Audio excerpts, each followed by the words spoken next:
Hello, welcome to Industry Reactions.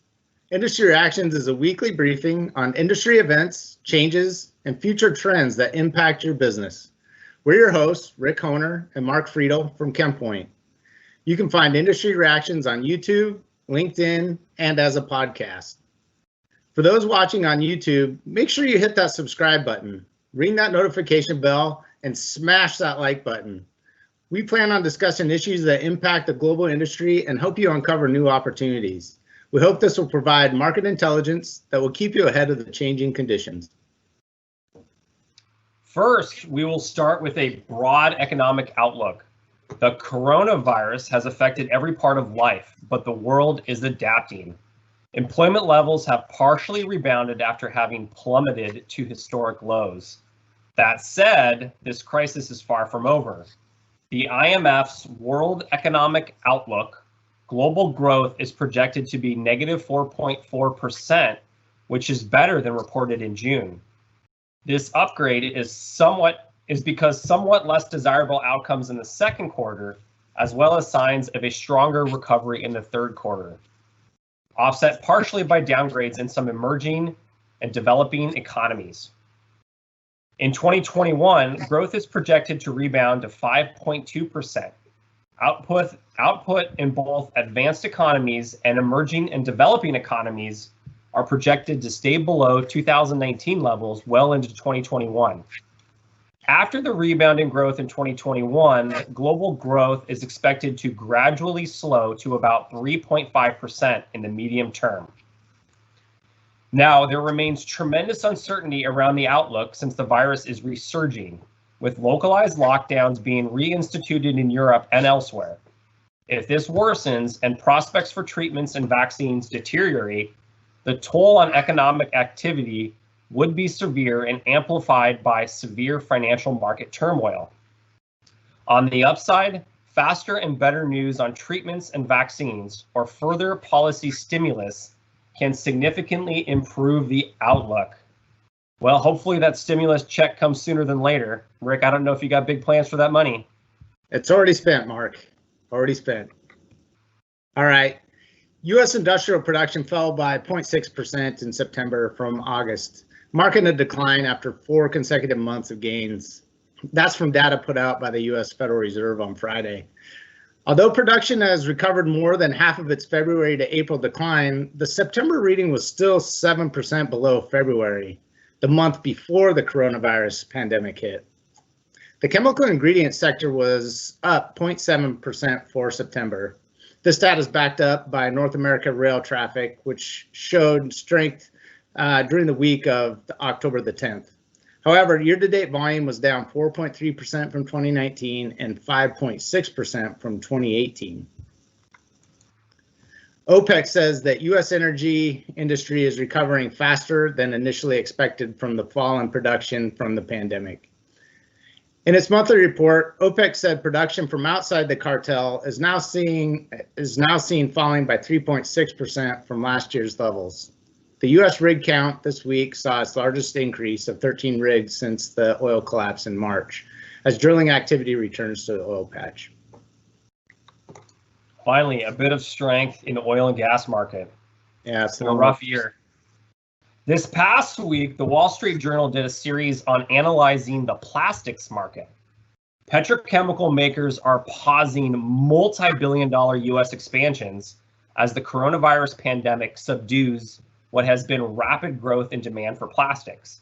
Companies such as Dow and Chevron Phillips collectively poured tens of billions of dollars into Gulf Coast petrochemical facilities over the past decade, eager to take advantage of the gusher in raw materials being unlocked by the American shale drilling boom. They bet that turning the cheap byproducts into ethylene and other plastic-making ingredients would boost earnings. But margins have dropped sharply as the company's expansions outpaced global demand growth and oil prices fell. Well, they're not the only two companies that made a bad bet on this. For American plastic producers, cheap natural gas gave it an edge over competitors across the Atlantic and the Pacific. But the coronavirus pandemic has leveled the playing field. A collapse in oil prices had a dual effect. bringing down the cost of non-US companies' feedstocks while choking off excess gas co-produced from oil wells in the Permian Basin and often sold for pennies. Natural gas prices are 25% higher than they were at the beginning of the year, and many analysts predict that the rally will be sticky, while oil prices are down 35% and recovery is expected to be slow. Such dynamics take away the advantage US-based producers relied on when they built new petrochemical plants. Moving on now to product-related news, let's look at new product innovation that has been occurring across the industry. Rick? Sure. We have Henkel Adhesives Technologies has recently invested in Nano. The advanced material startup provides a unique tailored conformal coatings technology for the protection of printed circuit boards in a variety of applications, especially in automotive electronics and consumer electronics. The technology has already proven its marketability and is commercially available. Solvea is launching 2 new products that it says will eliminate and keep bacteria and viruses away from many surfaces and avoid cross-contamination. The first, Actizone, is a long-lasting antimicrobial technology that reportedly delivers 24-hour surface protection. That's good news. Solvea also developed a new polyamide polymer and yarn, Amnivirus Backoff is the trade name, in Solvea's research centers in Brazil. The product incorporates antiviral and antibacterial agents, thus enabling the fabric to block further contamination of a wide range of diseases. This is a great technology given the pandemic that we're just emerging from. Absolutely, and it's a great brand name as well. There's no confusion on what it does. The next story is in regards to Dow's next generation of VoraSurf. VoraSurf is Dow's low cyclic, low volatile silicone surfactants. Now, flexible polyurethane foam formulators have access to what Dow calls a set of higher performing surfactant options for mattresses, couches, and other upholstered furniture with an improved sustainability profile. Firmenich, the world's largest privately owned perfume and taste company, and Danish biological solution leader Novazymes announced the launch of their new jointly developed natural sugar reduction solution, Taste Gem, SWL, with Saphira lactase.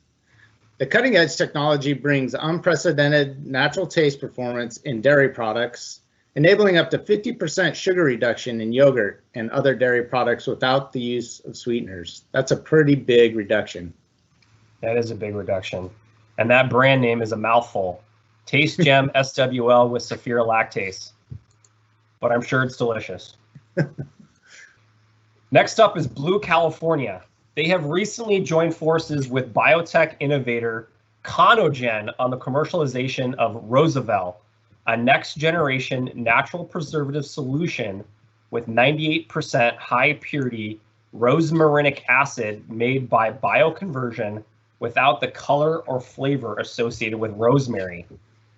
Food and beverage manufacturers will now have access to a scalable natural preservative for complementing healthy, clean label ingredients and products. Rosmarinic acid is a naturally occurring polyphenolic compound in the rosemary plant, which possesses natural antioxidant and antimicrobial properties, making it ideal as a natural alternative to synthetic preservatives. As long as I still have something to put onto my roasted potatoes, we'll be okay. Next up, M&A news. Rick? U.S. Specialty Chemicals Catalysts and Materials Company, PQ Corp., is selling its performance material business for $650 million to private equity firm The Jordan Company. In addition, PQ is reviewing strategic alternatives for its performance chemicals business. The performance materials business supplies engineered microspheres for highway safety products and industrial and consumer applications. Next, Barron International, a global distributor of life science ingredients, has agreed to acquire Maroon Group. Maroon operates in the US market as well as in Canada. This acquisition of North American platform, which is expected to close this quarter, will expand Barron's activities. And in upcoming webinars, Kerry, a world leader in taste and nutrition for the food and beverage industry, captures snacking motivators as consumer habits shift among COVID-19.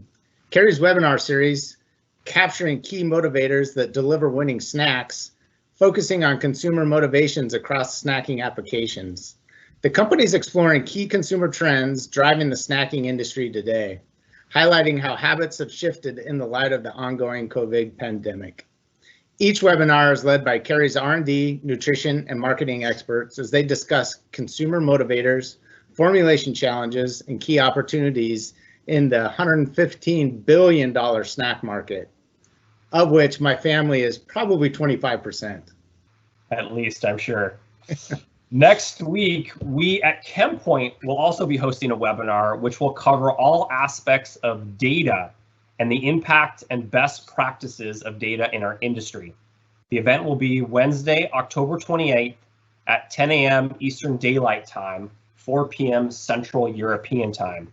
Please tune in and learn about data. And finally, the Independent Lubricant Manufacturers Association, or ILMA, will take its annual conference virtual this year. It'll take place next week, October 24th through 26th. It's not a surprise that it's going virtual, as we haven't seen any trade shows happen in person over the last 8 months. Not to mention, we don't anticipate seeing any in-person trade shows over the next 3 to 6 months. Yeah, they've really died out. Well, that's it for this week's edition of Industry Reactions. Hopefully you found it educational and helpful. We will return next week with a fresh batch of Industry Reactions. That's it for now. Stay safe. Take care.